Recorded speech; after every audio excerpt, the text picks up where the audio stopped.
여러분 안녕하세요. 기간조입니다.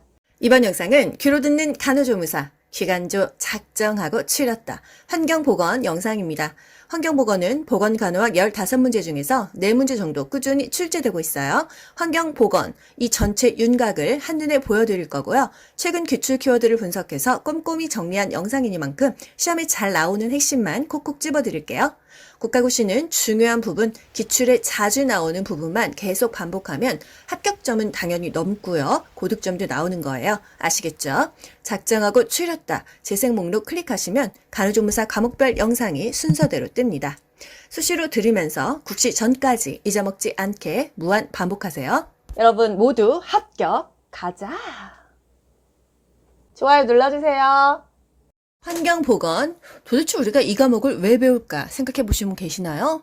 환경이라는 게 뭘까요? 인간한테 영향을 미치는 그런 모든 주변 조건들이 다 환경이라고 할 수 있습니다. 그렇다면 건강에 영향을 주는 그런 절대적인 요소들이 바로 환경보건이다.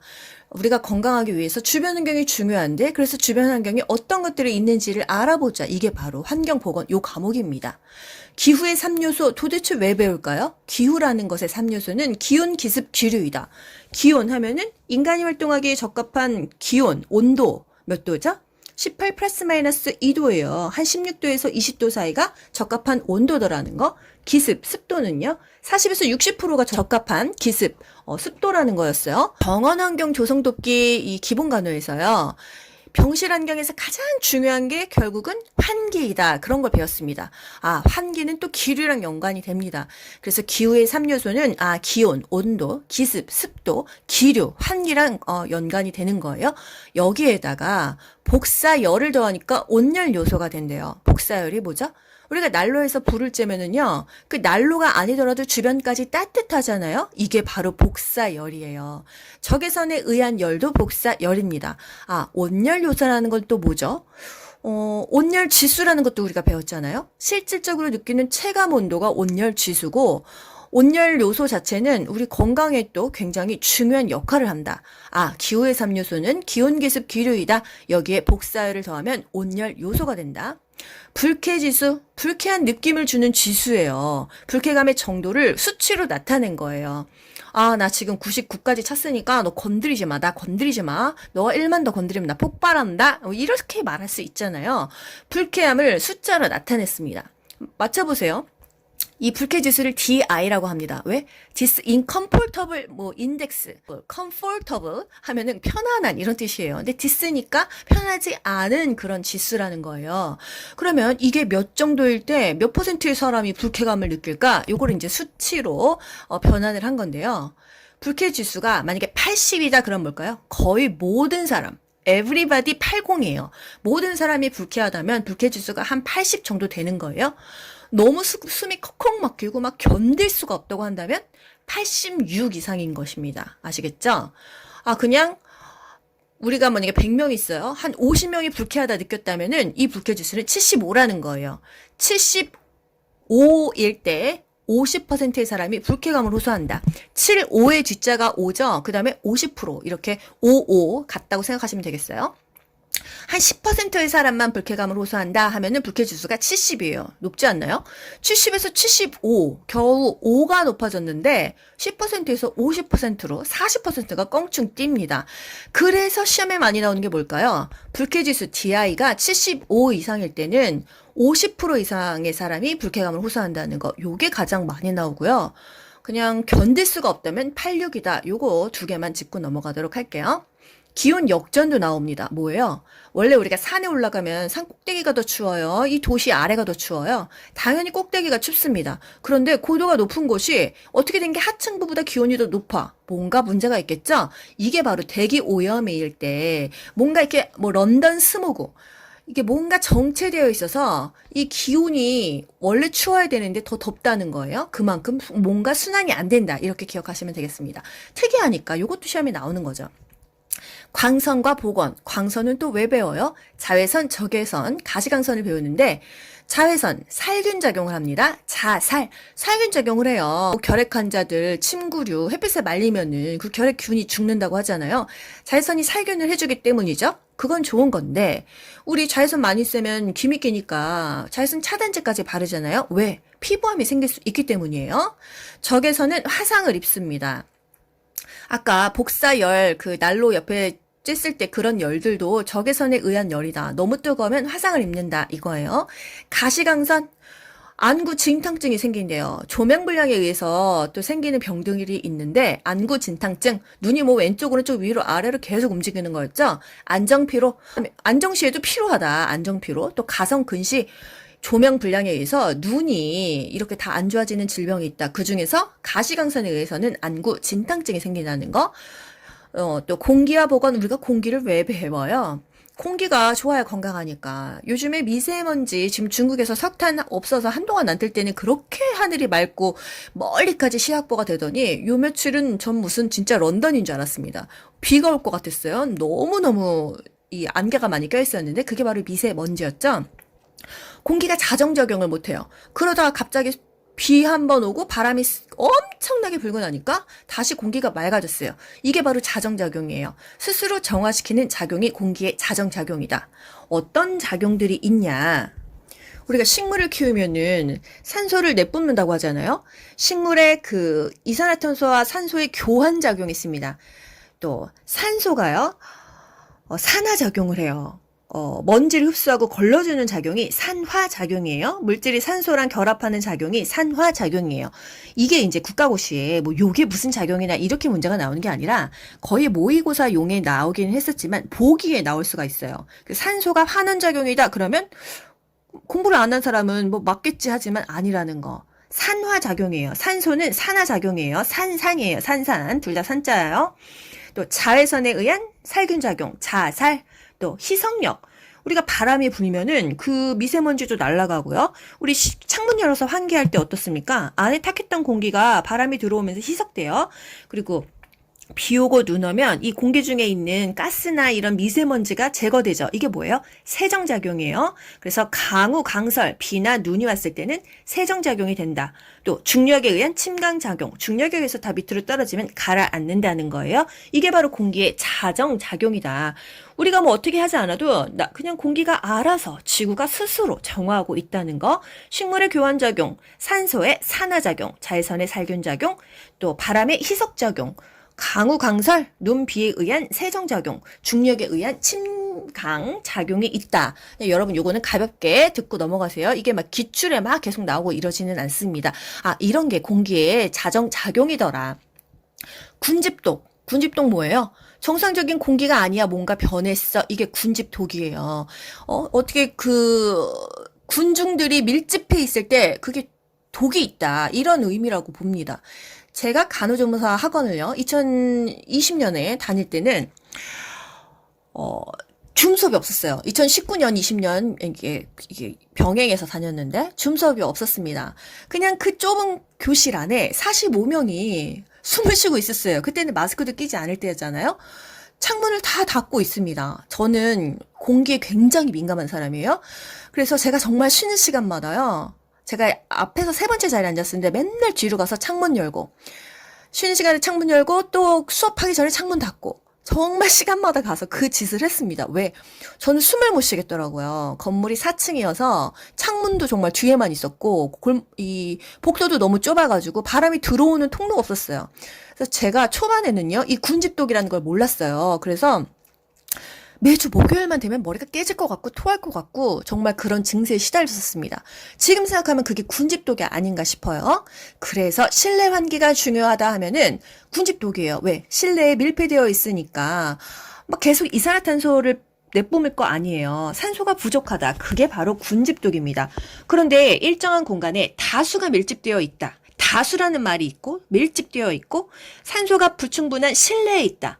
장시간 밀폐되어 있다. 이런 용어들이 나왔을 때 군집독이고요. 가장 중요한 건 뭘까요? 환기를 해야겠죠? 실내 환기가 가장 중요하다. 이게 군집독에서 가장 중요한 것입니다. 실내 그리고 밀폐. 군집독은 실외에서는 안 생깁니다. 뭐 무슨 우리가 체조 경기장, 실외 축구장 이런 데서 군집독은 없어요. 환기가 안 된 실내에 다수가 밀집되어 있다 하면은 군집독을 기억하셔야 됩니다.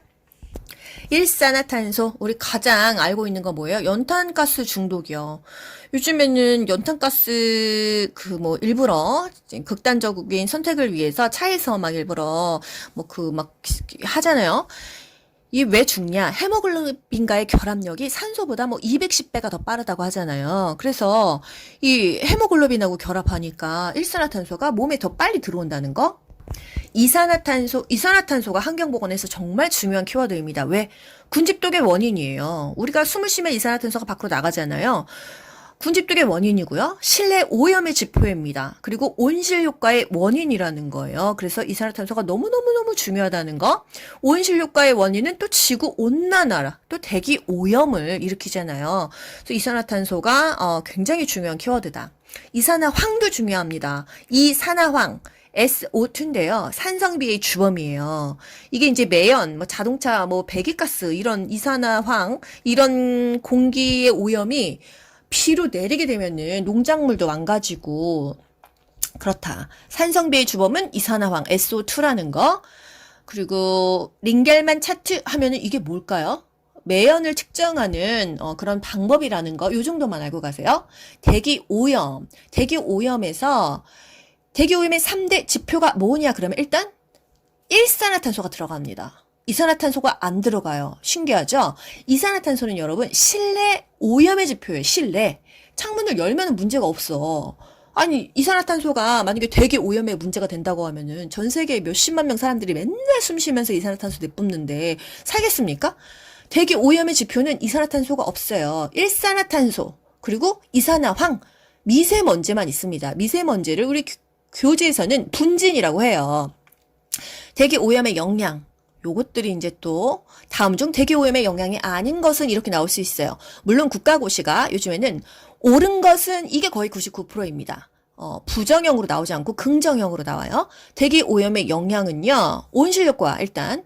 온실효과 아까 뭐 배웠죠? 이산화탄소가 온실효과의 원인이다. 온실효과가 있으면 지구가 온난화가 된다. 그래서 빙하가 녹고 이런 지금 캐나다도 물난리 나고 난리잖아요. 이게 바로 온실효과 때문이다. 열섬 현상, 도심부가 훨씬 더 온도가 높다는 거. 엘니뇨, 라니냐.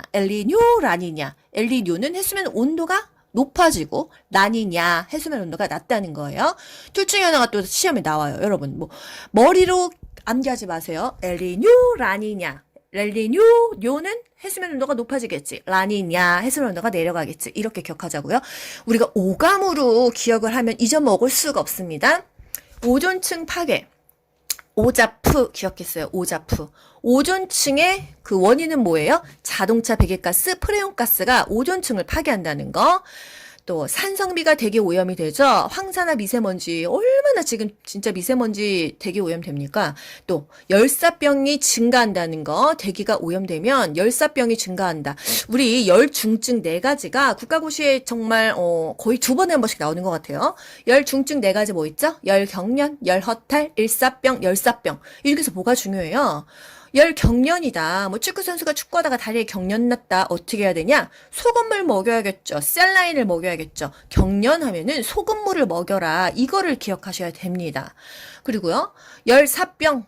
열나서 죽는 거예요. 머리가 망가져. 중추신경계 이상이 와서 땀도 안 나요. 체온 조절 중추가 망가지는 거예요. 그래서 죽는다.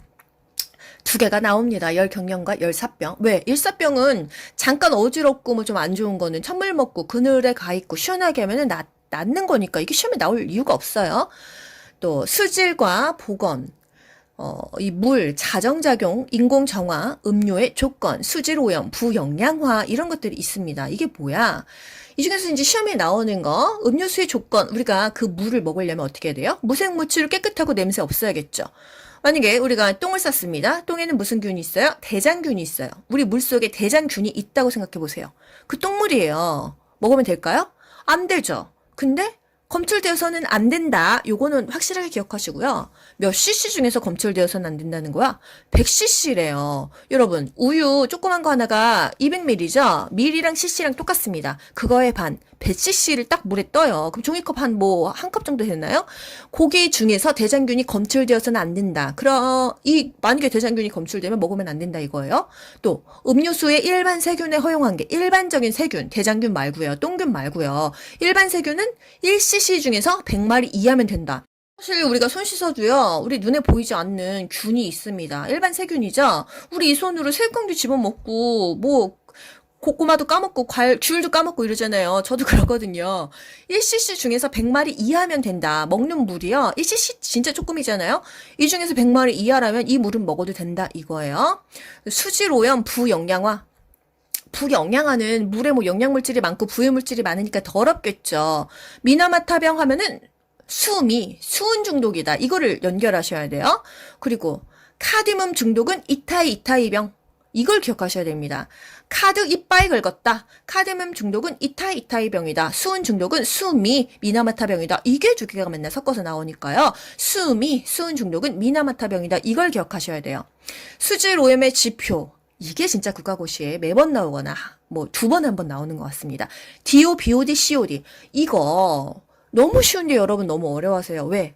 DO라는 거는 dissolved 옥시즌이 산소예요. dissolved가 용해되어 있다 이런 뜻이래요. 용존산소는 물속에 녹아있는 산소의 양이에요. 용해되어 있어서 존재하는 산소량이 용존산소입니다. 그러면 이 산소가 많으면 깨끗한 물이겠죠. 그쵸? 근데 BOD, COD는요. 생물학적 산소 요구량, 바이오 옥시즌, 디졸브드 이래요. 그리고 화학적 산소 요구량, 뭔가 더러워요. 얘네가 높아지면 더러운 물입니다. 아시겠어요? 그럼 DO라는 거는 용존산소량, 산소가 많으니까 물속에 산소가 많으면 깨끗한 물이잖아요. 근데 BOD, COD가 많으면 더러운 물이 되는 거예요. 그래서 DO랑 반비례해요. 뭐가? BOD, COD가. BOD, COD는 세트로 갑니다. 그래서 DO가 높다면 깨끗한 물, BOD, COD가 높다면 더러운 물, DO가 낮으면 더러운 물, BOD, COD가 낮으면 깨끗한 물이 되는 거예요. 아시겠어요? 그리고 바닷물이다, 물이 뜨끈뜨끈하다 그러면 더러운 물로 보시면 됩니다. 그래서 용존산소량은 항상 깨끗한 물이다. 그럼 깨끗한 물에는 용존산소량이 많아야 적어요. 깨끗한 물이니까 많죠. 그럼 더러운 물에는 BOD가 많아야 적어요. 더러운 물은 당연히 BOD가 많겠죠. 이렇게 문제를 푸시면 됩니다. 아시겠죠? 하수처리 기법 등이 있다. 하수처리 뒤에서 한번 짚어드릴게요. 요게 또 최근 국시에 나왔잖아요. 또 6번 생활 폐기물. 우리 쓰레기 어떻게 버려요? 우리는 그냥 밖에다가 종량제 봉투로 내놓습니다. 그러면은 환경미화원들이 옮기잖아요. 우리나라는요, 매립법, 땅에 묻어버려요. 가장 좋은 건 뭘까요? 소각법입니다. 태우면 부피도 적잖아요. 땅에 사실 묻으면 이게 100년, 200년 가도 썩나요? 냉장고 이런 거 묻어보세요. 이게 썩겠습니까? 그런데 왜 매립법을 하냐? 소각을 하면 좋겠는데? 소각을 하려면 일단 그 장비가 있어야 되잖아요. 지어야죠. 연료도 있어야 되죠. 돈이 많이 든대요. 가장 좋은 건 사실 소각법인데 돈이 많이 들고 또 그게 대기 오염을 일으키겠죠. 태우는 그 연기가. 그래서 아쉽지만 우리나라는 매립법이다. 그럼 국가고시 시험에 뭐가 나올까요? 우리나라에서 하는 것들이 시험 문제 나옵니다. 예를 들어서 쓰레기는 매립법, 땅에 묻어버려. 이게 나오는 거고요.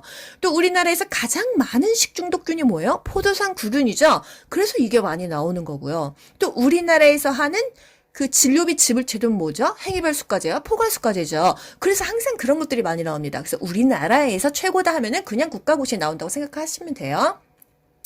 퇴비처리법, 땅에 묻어서 거름 주는 거, 퇴비로 쓰는 거죠. 식품과 보건, 식중독의 분류, 정말 매번 국가고시에 나오는 게 바로 이 식중독 파트입니다. 식중독 파트가요, 예전에는 이게 어떤 균이었냐 이렇게 나왔는데 최근 국시에 뭐가 나왔냐면요. 이게 독소형이냐 아니냐 이게 나왔어요. 그래서 틀리는 분들도 계셨는데 제가 국시 직전에 기간지에서 찌워드려서 아마 많이들 맞으셨을 거예요. 식중독에는 세균성 식중독도 있고 그냥 자연독도 있고 그렇다는 거. 이 중에서 감염형과 독소형이 있다는 거예요. 살모넬라균, 장염비브리오균은 그냥 감염형입니다. 감염형. 장염 손으로 똥 닦고 그 손으로 음식 만들어 먹으면 또 감염된다 이러잖아요. 살모넬라는 어떻게 해야 돼요? 그러면 돼지고기 삶아 먹어. 그냥 돼지고기를 덜 익혔다. 살모넬라균이다. 닭에도 생닭에도 살모넬라균이 있어요. 또 장염비브리오균 하면은 뭐 먹고 걸린 거예요? 어패를 먹고 걸렸다 하면은 장염비브리오균 이렇게 연결하시면 돼요. 아시겠죠? 독소형 그 식중독에는 세 가지가 있습니다. 보웰포, 보톨리누스균, 웰치균, 포도상구균이 독소형이에요. 굉장히 독하다는 거죠. 포도상구균은요, 우리나라에서 가장 많이 걸리는 식중독균이고요. 그다음에 유통기한이 지난 케이크를 먹었다 하면은 포도상구균이에요. 그래서 포도 케이크 이렇게 기억하시면 됩니다. 보톨리누스는요, 통조림 먹고 걸렸다. 이게 굉장히 치사율이 높습니다. 그래서 이게 이제 독소형 식중독이다 기억하시면 되고요. 자연독. 보거 먹고 많이 죽잖아요. 내장 터지면 그 안에 뭐 때문에? 테트로도톡신 때문이다. 테트로도톡신 비슷한 거 뭐 배웠는데? 테스토스테론 배웠잖아요. 남자 호르몬 테스토스테론. 이거 갑자기 생소하네요. 감자에는 솔라닌이라는 독이 있다는 거. 또 식품의 보존에는 가열법, 냉장법, 뭐 방부제법 이런 것들이 있다는 거. 식품을 냉장고에 보관하니까 오래 보관하죠. 뭐 냉동으로도 보관하죠. 또 뭐 저온 살균하면은 우유 생각나잖아요. 그리고 뭐 방부제 이런 것들이 있다. 여러분, 전체적으로 윤곽 훑어드렸어요. 머리에 어느 정도 우리가 배웠던 게 정리가 되셨나요? 다음 페이지에서 기출문제에 뭐가 나오는지 한번 다시 짚어드리도록 할게요. 1번 기호의 3요소는 쉽다. 기온, 기습, 기류죠. 여기다 복사열 더하면 뭐였어요? 온열 요소가 됐어요. 복사열의 열자, 온열의 열자 아시겠죠? 기온은 백엽상에서 측정한다. 습도와 기온은 반비례한다. 기온이 너무 높아. 그러면 습도가 낮고 습도가 너무 높아. 기온이 낮다는 거. 실내 기류는 뭐로 측정해? 카타 온도계로 측정한다. 실내 기류를 측정하는 거예요. 실외 기류가 아니에요. 실내 기류는 카타 온도계다. 불감 기류, 불감증 못 느끼는 거잖아요. 피부가 감각할 수 없는 기류, 기후 0.5m per sec. 요게 보기에 0.5m per sec가 아니라 5 이런 식으로 나옵니다. 세크라는 건 초예요. 1초당 0.5m가 간다. 불감기류이다. 인간이 느끼는 최적 온도가 뭐예요? 이게 바로 가장 적절한 온도이다. 몇 도가 적답하다 그랬어요? 18 플러스 마이너스 2도. 습도는요, 40에서 60%요. 8번 열중증 4가지 열사병, 열피로, 열경련, 일사병 이거 국시 매번 나오잖아요. 열사병 열이 나서 죽는 거예요. 죽을 사 체온조절중추가 망가진다. 시상하부가 망가진다는 소리죠. 뇌 시상하부가 장애 있어. 중추신경계 조절 안 되죠. 땀도 안 나고 머리에서 뭔가 이게 조절이 안 됩니다. 일단 열사병이면요. 모든 것을 총동원해야 돼요. 얼음물에 담그고 옷도 벗기고 관장도 막 정말 차가운 거 IV 놓고 똥구멍에 찬물 넣고 찬물을 넣겠습니까? 찬 식염수를 넣겠죠? 뭐든지 몸에 온도를 내리는 모든 것을 합니다. 머리에 열 받으면 죽어요. 치사율이 높은 게 열사병이더라. 열피로, 열허탈. 순환기계 이상이 와요. 그래서 우리가 쇼크 오면 트렌텔렌버그 포지션 취했어요. 다리를 들어 올린다. 왜? 다리에 있는 피까지 심장으로 끌어모아줘서 이 펌핑을 시켜준다. 그래서 쇼크 자세를 취한다 하면은 열피로, 열허탈입니다. 피로엔 강심제예요. 감심제를 먹이는 것도 이제 방법이었어요. 열경련 하면은 소금물 기억하셔야 돼요. 우리 생선에 소금 뿌리면 파닥파닥 경련 나잖아요. 그렇게라도 연결해서 기억하세요. 염분이 너무 손실됐어. 땀을 너무 많이 흘려가지고 내 염분이 다 빠져나간 거죠. 땀 먹으면 짜죠. 염분이 나간 거예요. 그랬을 때는 소금물을 먹인다. 식염수 0.9% 소금물이잖아요. IV로 뭐 보충한다. 일사병 시원하게 해주고 수분 보충하고 IV 놓으면 되겠습니다. 또 절대 습도는요. 이건 이제 또 나올 수 있으니까 그냥 알고만 가세요. 절대 습도란 현재 공기 죄송합니다 여러분 진짜 어떻게 해서든지 제가 노래를 하고 하면 또 여러분들이 국시장에서 기억이 난다 하셔가지고 어거지로 끼워 맞추고 있는데요. 현재 수증기량이에요. 절대 습도란 현재 수증기량 뭐 그렇게라도 기억해야지 뭐 어떡하겠습니까. 절대 습도는 현재 수증기량인데요. 1세제곱미터라는 게 나와요. 그래서 1세제곱미터 하면은 절대습도랑 연결하시고요. 최대 포함 가능 습도가 포화습도예요. 나 진짜 포화됐다. 나 지금 포화 상태니까 내 머리는 지금 용량이 포화됐으니까 나 고만 좀 집어넣어라. 최대 포화 가능 습도. 최대한이다 하면은 포화됐다 연결하시고 절대습도는 현재 수증기량이다. 쾌감대. 뭔가 쾌적한 느낌이다 이거잖아요. 보통 옷 입은 상태에서 안정 시에 가장 쾌적하게 느끼는 기후의 범위가 쾌감대이다. 그러면은 만약에 우리가 막 바람도 살랑살랑 불고, 공기가 좋은 것 같아. 아, 나 쾌감되네. 나 지금 쾌감대가 굉장히 적절한 것 같네. 이렇게 말을 할 수도 있겠죠. 생리적 최적 온도는요, 최소의 에너지 소모로 최대의 생리적 활동을 발휘하는 온도이다. 그냥 뭐 적합하게 좋다. 이렇게 기억하자고요. 불쾌지수 아까 배웠죠. discomfortant index, DI 지수다. 편안하지 않은 상태의 불쾌한 상태를 숫자로 나타냈다. 50%의 사람들이 불쾌감을 느끼는 거는 5575. 그리고 또 거의 모든 사람 80 everybody, 견딜 수가 없다면 86이다. 이렇게 기억하자고 했습니다. 불쾌 지수는요, 기온, 기습만 고려했습니다. 뭐 환기는 없어요. 기온, 기습만 고려했어요. 기류가 없습니다. 15번 자외선, 자살, 살균작용이다. 요것만 아시면 끝나요. 또 골간적 결핵에 효과가 있다. 결핵하면은 또 자외선입니다. 햇빛 받으면 비타민 D를 형성하죠. 피부 암의 원인이 되는 단점은 있지만 좋은 것들이 많아요. 적외선, 적화, 화상을 입을 수가 있다. 뭐 자외선이든 적외선이든 둘 다 백내장을 유발해요. 백내장. 그래서 선글라스 끼고 햇빛 쬐는 게 좋습니다. 백내장 많이 생기니까요. 또 17번 실내 적정 온도는 18 플러스 마이너스 2도니까 16에서 20도이다. 냉방에 따른 실내외 온도차는 너무 춥고 더운 거에 몇 도 차가 적당할까요? 5에서 7도씩.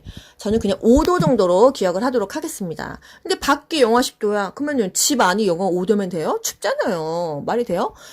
그래서 저는 실내 보일러 온도를 보통 22도, 추운 날에 25도로 올리는데 이게 온도차가 뭐 5도가 적당하다고 하네요. 너무 추운 데서 더운 데 나가거나 더운 데서 추운 데로 이렇게 왔다 갔다 하면은 이게 면역력이 떨어진다고 하죠. 습도는 40에서 60%가 적당하다. 저는 방마다 가습기를 켜고 있습니다. 이산화탄소는 CO2죠. 중요합니다. 실내 공기 오염의 지표이다 하면 이산화탄소예요. 대기 오염의 지표가 이산화탄소인가요? 아니에요. 일산화탄소고요. 이산화탄소는 실내 공기 오염의 지표지 실외는 아니라는 거. 링겔만 차트 뭐였어요? 매연의 정도를 알아오는 방법이었어요. 19번 일산화탄소. 헤모글로빈과의 친화력이 산소보다 210배나 강하니까 혈중의 산소 농도를 저하시킨다. 헤모글로빈의 산소 운반 능력을 감소시켜 현기증, 질식 등을 유발한다. 의식을 잃고 그냥 쓰러져 죽거나 뇌사에 빠지는 경우가 많다. 20번 공기가 오염되었어도 그 조성은 크게 달라지지 않는다. 이 이유는 스스로 정화시키는 자정작용을 하기 때문이라는 거. 공기의 자정작용 아까 배운 거 다시 한번. 식물은 산소와 이산화탄소의 교환작용, 산소는 산화작용, 산산, 바람에 의한 희석작용, 중력에 의한 침각작용, 자외선에 의한 자살, 살균작용, 눈비에 의한 세정작용이 있어요. 군집독이 뭐예요? 실내에서 여러 사람 숨 쉬니까 공기가 밀집돼가지고 산소 없는 거죠. 밀폐된 실내에서 다수인이 밀집되어 있을 때 간호조무사 학원에 있을 때 군집독이 온다. 정상적인 공기 성상에 변화가 있다. 이런 말도 아셔야 돼요. 정상적인 공기가 비정상적으로 됐다 하면 군집독이에요. 실내 공기 오염의 발생, 이산화탄소가 높다. 예방하려면 환기를 해라. 환기를 해라. 창문을 열어라. 23번 새집 증후군을 일으키는 실내 오염물질. 이거 진짜 위험합니다. 포름알데히드인데요. 새집 증후군 하면은 신축 아파트에 입주한 가족들이 머리도 아프고 피부도 트러블 나고 눈도 따갑고 목도 따갑다 이랬을 때 뭐냐, 이게 또 국가고시에 나왔다는 거 아니에요. 최근에 이게 바로 새집 증후군이다 이거예요. 제가 요즘에 그 수능 강의하시는 분들 영상을 어쩌다 봤어요. 뭐 수학에는 현우진이라는 분이 되게 유명하시더라고요. 그분이 뭐 스탠포드 대학 나오시고 수학과 전공하셨는데 하여간 수능은 뭐 현우진이다 이런 강의를 유튜브에서 알고리즘이 저한테 떠서 봤는데, 그분이 이제 이 줌 수업을 하려고 새로 이렇게 지었나 봐요. 거기서 강의를 하는데 말도 안 나오고 뭔가 자꾸 멍하니 계속 그 영상을 찍기가 너무 어려워서 혹시 내가 치매가 왔나 해서 병원을 가보셨대요. 근데 결론적으로는 새집 증후군인 거예요. 그 스튜디오를 새로 짓고 나서 이게 본인이 머리도 멍해지고 머리도 아프고 몸이 그렇게 안 좋았대요. 이게 바로 새집 증후군, 포름알데히드 때문이더라. 그래서 그거 이렇게 막 칠해주는 거 있잖아요. 친환경으로 그 알데히드 같은 거 수치 낮춰주는 거를 엄청나게 방역을 하셨다고 하더라고요. 그래서 그거 보면서 한번 느꼈습니다. 포름알데히드가 얼마나 위험한가. 그래서 새 집에 들어갔는데 뭔가 아프고 컨디션이 안 좋다 하면 여러분 포름알데히드 때문이구나. 새집 증후군을 조심하셔야 돼요. 아시겠죠? 담배에 이어서 두 번째로 흔한 폐암의 원인이 뭘까? 여러분 궁금하지 않으세요? 라돈입니다. 라돈. 아, 폐암 걸리면 돈 들죠. 나 돈 들어. 담배, 그 다음에 라돈이에요. 대기 오염의 지표는 뭐였죠? 아까 일산화탄소 기억하시죠? 또 미세먼지, 아황산가스, SO2, 산성비의 원인이었어요. 오존, 이산화질소, 납, 벤젠 이런 것들이 있다.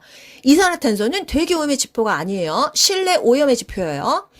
26번 기온 역점 뭐였어요? 상부 온도가 더 높다. 원래는 산으로 생각하세요, 여러분. 더 추워야 되는데 거기가 더 높다는 거. 이게 대기 오염의 그런 증표예요, 증표. 27번 온실효과의 원인 기체는 온실효과 이산화탄소라고 했어요. 온실효과가 지구온난화의 원인이 된다고 했어요. 이산화탄소가 정말 무섭네요. 8번 대기 오염물질 중 산성비 하면 뭐 나오죠? SO2 어떻게 읽어요? 아황산가스로 있습니다. 이산화황이라고 읽어도 되는데요. 아황산가스로 많이 나오니까요. 다음에서 설명하는 대기 오염 현상은 뭐예요? 공장이나 자동차 배기가스에서 배출된 산화물이 대기 중에 산화되어 있다가 지상으로 강하하여 생태계 교란, 산림 황폐와 철제 구조물 부식 등의 피해를 준다. 산성비입니다. 뭔가 안 좋은 공기가 위에서 빗물로 떨어지는 거, 그래서 건축물도 손상되고 농작물도 망가지고 생태계가 교란되고 산림이 황폐화되고 이게 바로 산성비 때문이라는 거. 산성비의 원인은 아황산가스, 이산화황, SO2이다. 19번 신공항 건설 시 주변 환경에 영향을 미치는 것을 조사한다는 거. 이게 뭐냐? 환경 영향 평가이다. 환경 오염을 사전에 예방하기 위해서 공항을 건설했을 때 공항은 다 아스팔트로 깔아버려야 되잖아요. 그랬을 때는 주변 환경이 뭔가 문제가 있지 않을까? 원래 여기서 살던 새들이나 뭐 동물들은 어떻게 해야 되지? 이런 거. 여기를 이렇게 짓게 되면은 나무가 없으니까 환경이 오염되지 않을까? 이런 환경에 대한 영향을 평가하는 것이다. 이 신공항 건설 또는 운하 건설 어떤 것을 건설하든지 이런 환경 영향 평가를 해야겠죠? 환경 개선 부담금은 누가 내요? 경유 쓰는 자동차 소지자가 됩니다. 보통은 일반 승용차는 휘발유잖아요. 경유차 많아요. 은근히 웬만한 조금 큰 차들, 업무용 차들 경유, 환경 개선 부담금을 내야 됩니다. 님비 현상이 뭐죠? 님비가 뭐예요? Not in my backyard예요. Not in my backyard. 우리 집 마당에는 안 돼. 우리 집 뒷마당에는 안 돼. 왜? 혐오시설이니까. 예를 들어서 납골당이 생긴다? 쓰레기 하치장이 생긴다? 막 반대하고 난리가 나잖아요. 왜? 땅값 떨어지고 집값 떨어지니까. 그래서 혐오시설은 다른 지역에 짓는 것을 선호한다. 우리 집 뒷마당에는 안 돼. 이게 뭐예요? 자기 중심적 공공성 결핍 현상이다. 님비 현상이다. 하지만 당연히 저도 우리 동네에 내가 사는 아파트에 이거 생긴다고 하면 너무 싫을 것 같아요. 왜 굳이 여기야? 이런 생각 들잖아요. 물의 자정작용은 물의 인공정화법은 정수법의 순서는 요거 이제 국가고시에 나오는데요. 여러분 사전여독 기억하세요. 사전여독, 침사지, 침전지, 여과 또는 소독을 한다. 요 순서로 하면은 어떤 문제가 나도 다 맞습니다. 일단 물이 스스로 자정하는 작용이에요. 자연적으로 자정할 때는 침전된다, 가라앉고요. 그게 분해되고 희석돼서 일광소독, 햇볕이 비치면은 자정된대요. 이 한계가 있잖아요. 그래서 인공정화를 합니다. 우리 수돗물이 인공정화돼서 우리가 쓰는 거잖아요. 침사지. 일단 큰 건더기를 제거하는 게 침사지고요. 침전지. 유기성 물질, 부유물질 이런 거 제거하는 게 침전지고요. 여과지. 물을 여과하는 건데 여과법에는 완속 여과법, 급속 여과법 이런 게 있다. 여기서 웬만한 세균을 99%까지 다 제거한다고 합니다. 여기서 또 하나 우리가 알고 넘어가야 될 거? 밀스 라인케 현상 배웠잖아요. 이게 뭐예요? 물을 여과해갖고 물을 상수 처리해가지고 그 수인성 감염병을 감소시킨 게 바로 밀스 라인케 현상이다. 이게 진짜 중요한 거예요. 그래서 여과에서는 세균을 99%까지 거의 다 제거를 한다. 소독, 우리 수돗물 뭘로 소독하죠? 화학적으로 염소를 가장 많이 씁니다. 그래서 수돗물에서 나는 냄새가 염소예요. 염소는 Cl로 표시하는데 여기서 또 중요한 거 뭐 있어요? 유리 잔류 염소라는 것도 우리가 배웠어요. 잔류되어 있는 염소의 농도가 0.1ppm일 때 세균이 가장 감소한다 이 얘기입니다. 유리 잔류 염소 0.1ppm, 0.1ppm 이 수치가 중요해요. 염소 소독의 또 장점 기억나시나요? 소독력이 강하죠. 잔류 효과가 크다. 잔류 효과가 뭐예요? 소독력을 유지시켜준다 이런 뜻이에요. 조작도 간편하고 가격이 저렴하고 그래서 염소를 쓰는데 단점은 냄새가 있고 좀 독성이 있다 이거예요. 왜? 알코올처럼 휘발이 되지는 않습니다. 그러니까 잔류 효과가 크겠죠. 소독력을 유지해 주겠죠. 그래서 염소로 많이 이제 소독을 한다.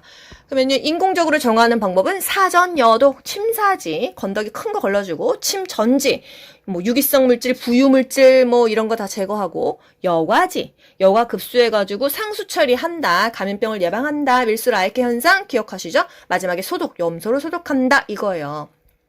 이게 이제 정수법의 순서도 같아지는 거죠. 침사, 침전, 여과, 염소, 그 다음에 급수, 매긴다는 거죠. 사전, 여독, 이걸 기억하시면 돼요. 수수로 자정하는 거는 가라앉히고, 분해하고, 희석하고, 맨 마지막에 햇빛 쬐는 거, 비교되시죠? 35번 나왔어요. 밀스 라인케 현상이 뭐냐? 상수도 관리로 수인성 감염병 환자의 발생률을 감소시키는 것이다. 수인성 감염병이 뭐예요? 콜레라, 장티푸스, 파라티푸스, 세균성 이질 뭐 이런 거 먹어서 생기는 거예요. 수인, 물로 원이 돼가지고 생기는 감염병입니다. 또 36번 침전법이랑 가라앉히는 거죠.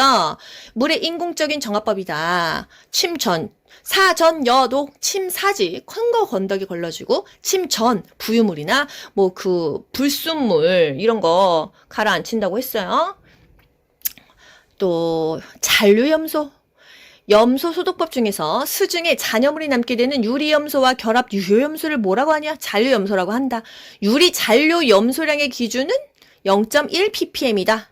염소를 소독하면 세균이 거의 다 없어졌는데 세균이 다시 증가하는 현상이 뭐예요? 세균이 부활했다. 그래서 부활 현상이라고 합니다. 오염된 물은 아까 용존산소량이 높아요, 낮아요? 낮은 거죠. 용존산소량이 높으면 깨끗한 물이니까요. 깨끗한 물은 용존산소량이 높다. 이렇게 기억하시고요. 그럼 BOD, COD가 높다면 그 물은 더럽다. 아시겠죠? 41번 음료수 오염의 지표이며 수질오염과 분변오염의 지표는 분변오염, 똥 하면은 대장균 바로 나와야 됩니다.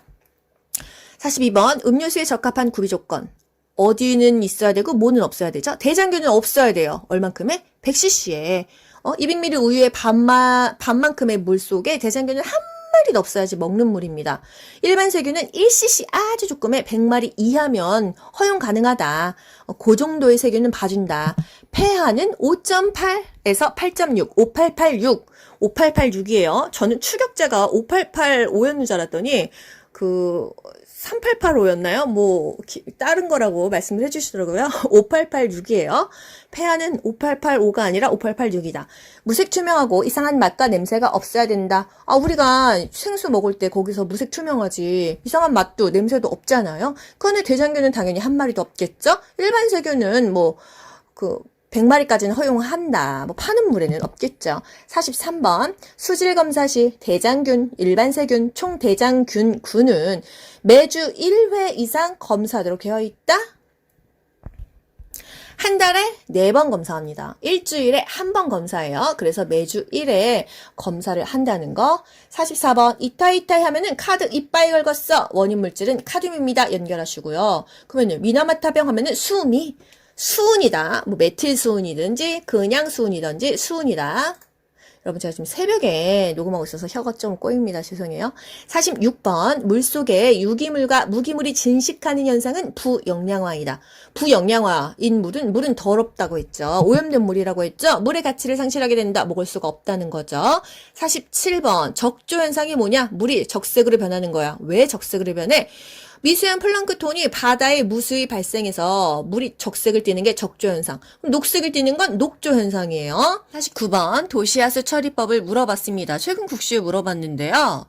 사전 여독 기억하시면 된다고 했잖아요. 침사지, 침전지, 여과지, 소독 이 순서를 기억하면 되는데 보기가 좀 달랐습니다.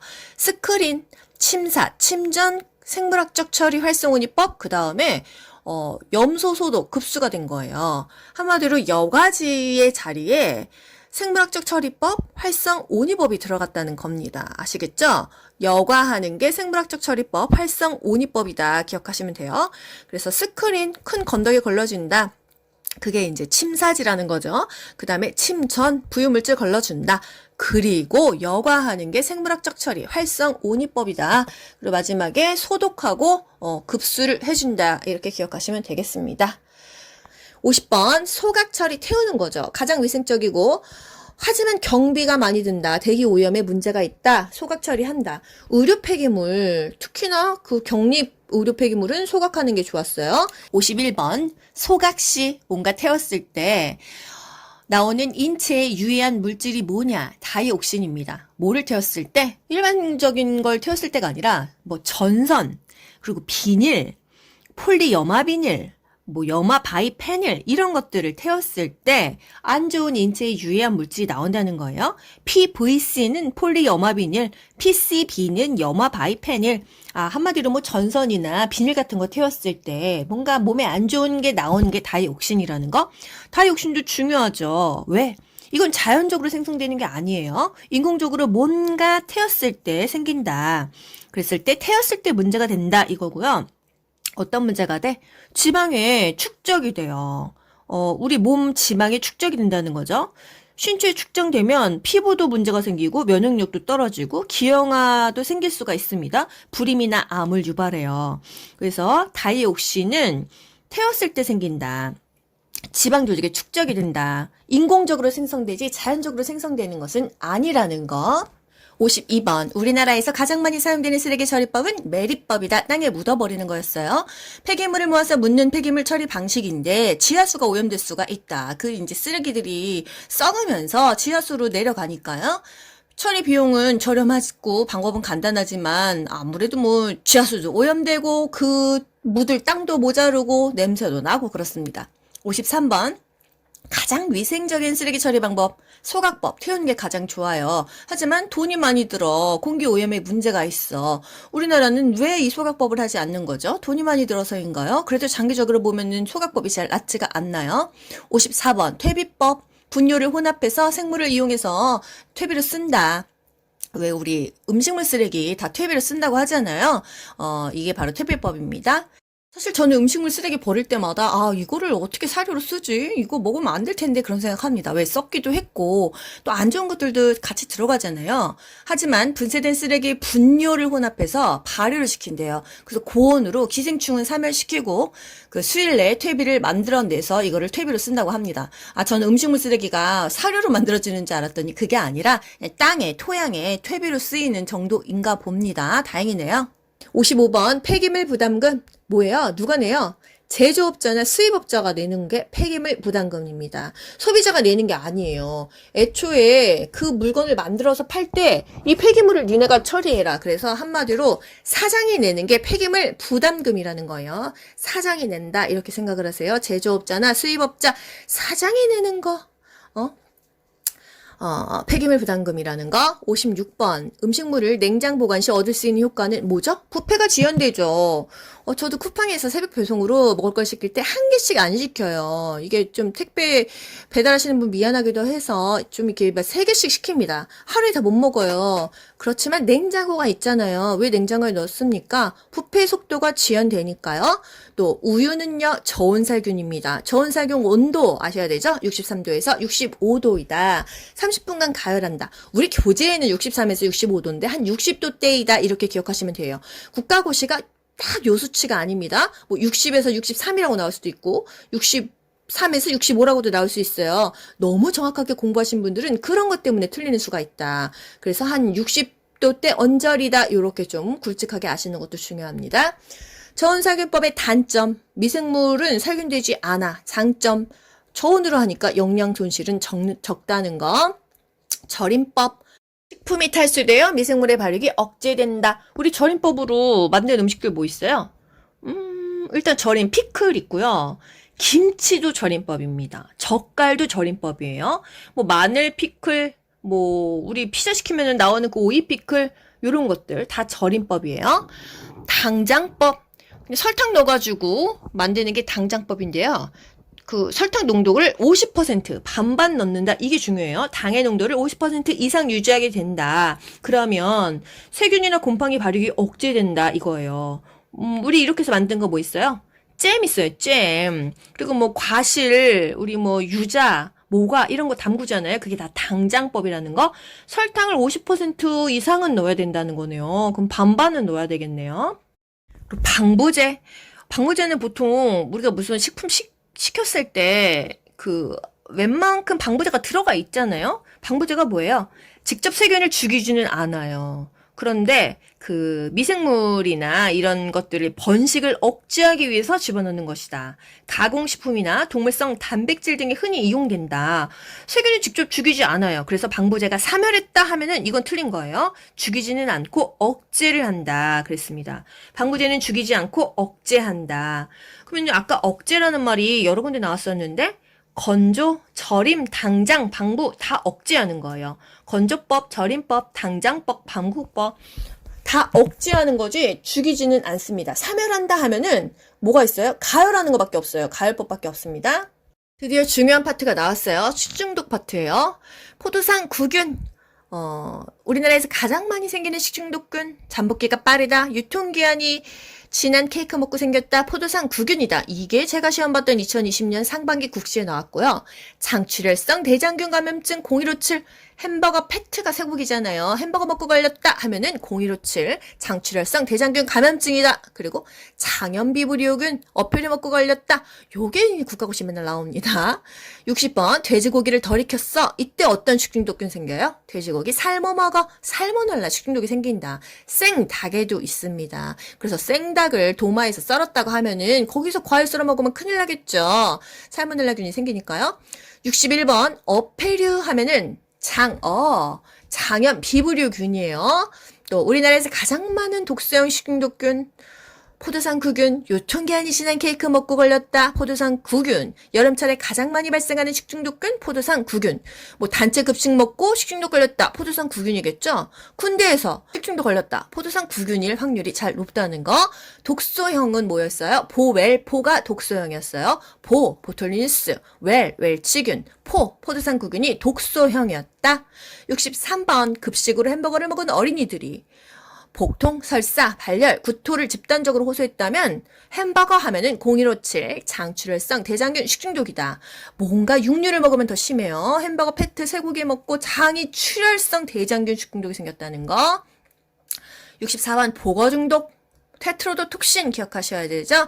내장에 독소가 많고 호흡증 주에 신경계 마비를 일으킨다. 그래서 보거 독 먹으신 분은 거의 다 사망이죠. 65번 보톨리니스균은 통조림 먹고 걸렸다. 치사율이 높아요. 왜? 보웰포가 뭐였어요?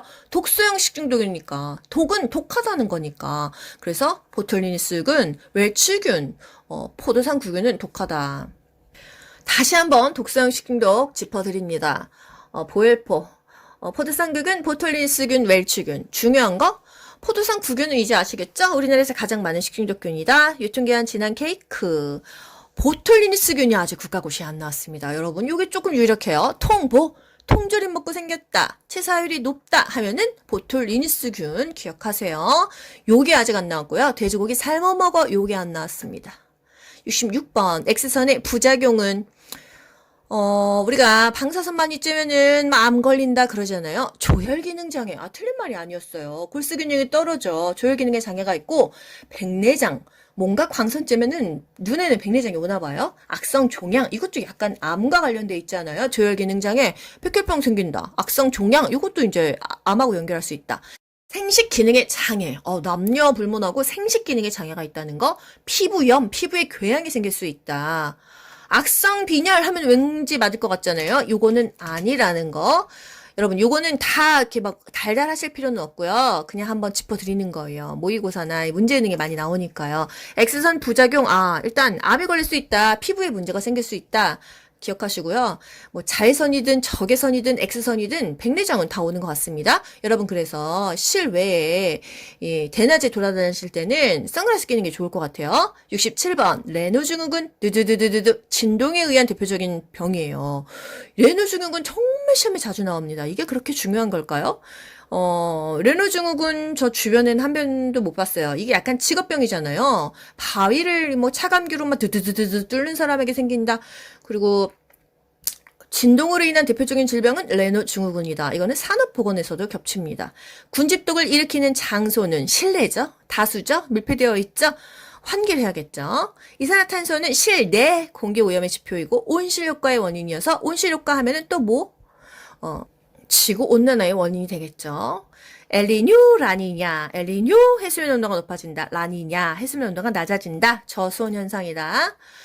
가늠이 사건, 가재미도 아니고 가늠이 사건은 뭐예요? 수질 오염이 사건이에요. 일본에서 발생했어요. 그래서 가늠이에요. P3로 인해서 사람들이 식욕부진, 구토, 피부장애 막 이런 게 생겼다. 그래서 이게 결국은 수질 오염이다. 공기 오염이 아니라 가늠이 사건은 수질 오염 사건이라는 거. 72번 기온 역전은 상보 기온이 어떻게? 더 높다. 원래 낮아야 되는데 더 높다. 이게 바로 대기 오염의 신호라는 거죠. 73번. 조명 불량에 의한 건강장애, 안구 진탕증, 눈이 그냥 왼쪽 오른쪽 위로 아래로 막 정신없이 돌아가요. 안정피로, 안정시에도 필요합니다. 가성근시, 근시가 있고요. 백내장, 작업능률 저하, 재해가 발생한다. 조명 불량, 눈이 막 이렇게 안 보이면은 일하다가도 재해가 발생할 수 있겠다. 14번. 열sam현상 뭐죠? 도심 온도가 높은 거예요. 몇 도? 5도 정도가 높다. 변두리보다 더 높다. 열대야가 온다. 온실효과. 지구 대기 내의 이산화탄소와 수분이 축적돼서 지구 복사선을 흡수해서 태양열과 복합해서 대기 온도를 상승시키는 게 온실효과이다. 온실효과의 원인은 이산화탄소라고 했고 이게 결국은 지구 온난화가 된다고 했어요. 온실효과로 인해서 지구 온난화, 해수면 상승, 엘니뇨 현상이 야기된다. 엘니뇨 해수면 온도가 높아지는 거죠. 환경오염으로 인해서 발생하는 현상, 이상기후가 증가한다. 이게 최근 국시에 나왔던 문제예요. 환경오염으로 인해서 이상기후가 증가한다. 이상기후가 증가하니까 빙하가 녹고 막 여기저기 어느 나라는 가뭄이고 어느 나라는 계속 홍수고 이렇다. 78번 2차 대기 오염물질 요런 문제가 정말 오랜만에 국가고시 나와서 이거는 암기하지 않았던 학생은 틀릴 수밖에 없었다. 근데 기간조에서 짚어줬다. 2차 대기 오염물질만 외워라. 뭐로? OR-스케펜. 2차 대기 오염물질은 OR-스케펜, 오존, 알데히드, 스모그, 케톤, 펜은 그냥 펜이에요. OR-스케펜, 이게 바로 2차 대기 오염물질이다. 그럼 다음 중 1차 대기 오염물질은 거기서 OR-스케펜, 이게 2차 오염물질이니까 이것만 빼면 됩니다. 대기오염의 3대 지표 이산화탄소입니까? 아니에요. 이산화탄소는 실내. 대기오염은 일산화탄소, 그 다음에 SO2 산성비의 원인이죠. 아황산가스, 이산화황이죠. 네, 분진, 미세먼지가 대기오염의 3대 지표다. 미세먼지 진짜 대기오염이 심각하잖아요. 그리고 일산화탄소랑 이산화황, 아황산가스입니다. 80번 마지막 페이지예요, 여러분. 용존산소량이 높은 물의 특성은? 용해되어 있는 산소가 많아 깨끗한 물이겠죠? 온도가 낮고 깨끗하다.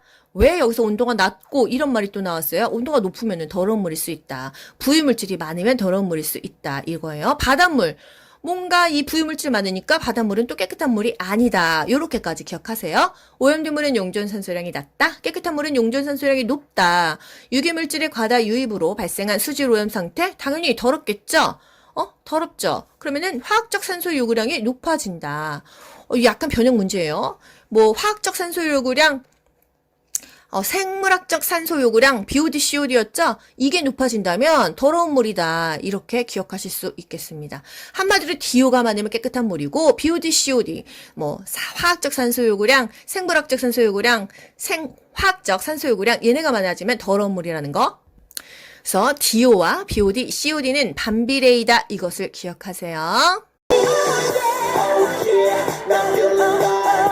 귀로 듣는 간호조무사, 기간조 작정하고 치렀다. 환경보건 총정리 영상 끝났습니다.